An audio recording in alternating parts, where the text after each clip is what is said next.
Hi guys, what is up? Welcome back to my channel. We are on the second last week of the 2020 resolution series of videos that are going to help you achieve your goals and your New Year's resolutions. Now last week we talked about how to stay accountable to your goals. And if you haven't seen that video yet, you can check that out right over here. In this video, we're going to talk about how to use rewards to stick to our goals.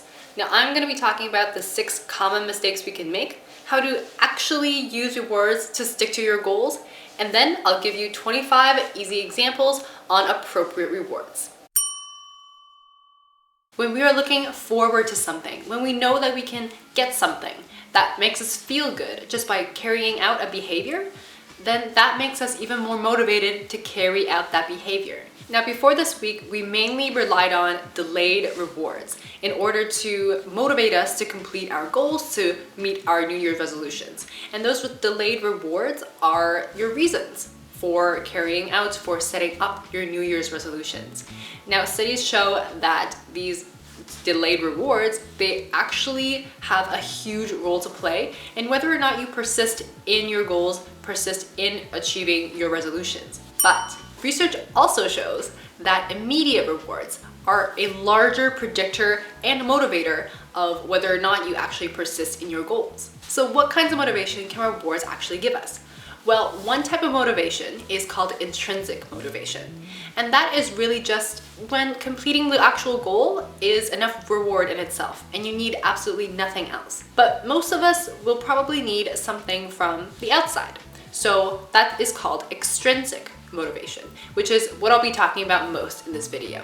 And rewards that provide us with extrinsic motivation can be a powerful tool, but a lot of us can use it improperly. So what are the common mistakes that we can make when using rewards to stick to our goals? Common mistake number 1. Your reward actually clashes with your goal. Now imagine if your goal was to eat more nutritiously. If you have that as a goal, then having a cheat day is probably not going to be a good idea. Don't turn this into a whole diet concept where you're not allowed to have pizza or burgers or fries, things like that. That's not the point I'm trying to make here. But the thing is, using less nutritious foods in order to reward yourself for eating more nutritiously, it kind of cancels each other out. Plus, it can create a really bad relationship with food. Now, I've recently talked about this tactic in a previous video, and you can check that out right here. And in this video, I talked about the types of people that this could actually work for and how to rearrange that reward to make it more appropriate. Common mistake number 2 is rewarding yourself too easily. Now, although it might be glamorous to take a week-long cruise vacation in the Bahamas, doing that after 1 week of succeeding in your SMART goals is probably not the best way to go about it. Plus, it'll really clean up your wallet afterwards. Common mistake number 3 is delaying your reward for too long.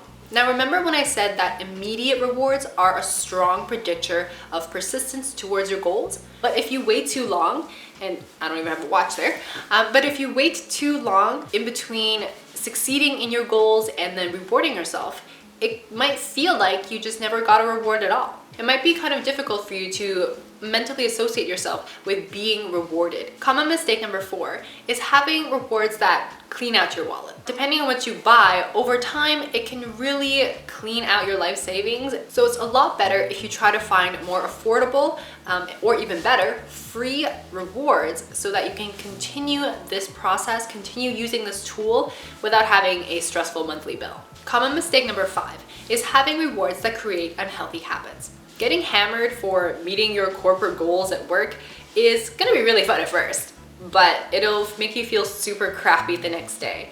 And while meeting your goals is great, if you have a reward that makes you feel bad, believe it or not, it's probably not going to be a reward that'll work for you, especially not in the long term. And common mistake number 6 is giving yourself rewards even though you are already motivated by internal motivation. Feeling motivated by just completing your goal in itself is something that we really want to keep, that we want to cherish and protect. So if we keep using rewards that come from external sources to replace that internal motivation, over time that can lead to a dependence on those external sources and a decrease in internal motivation, which is not something that you want. So what should rewards actually be like? Rewards should be something that doesn't clash with your goals. It should also be something to be given at an appropriate level. Now, you don't have to do everything perfectly to get a reward, but make sure that the reward really matches the level of effort that you put in. Rewards should be given at an appropriate time. Now, this time frame, the time between actually achieving your goals and then getting the reward, is very individualized. So play around with the timing a little bit, see what works for you. Rewards should also be sustainable. So guys, no huge purchases unless it's occasional, unless it's necessary, unless it really matches the goal that you've just completed, in which case, congratulations. And make sure that your lifestyle and earnings can support that. Rewards should be enjoyable and restorative. If you feel like you have regrets after carrying out a reward, that might not be the reward for you, and it definitely won't sustain you for the long run. Rewards should also not interfere with goals that give you intrinsic motivation, because we really want to protect intrinsic motivation. I can't say that enough. And finally, rewards should be meaningful to you. Now this again is going to be very individualized. If a reward for someone might mean walking on a trail with their dog, to other people that might actually sound like torture.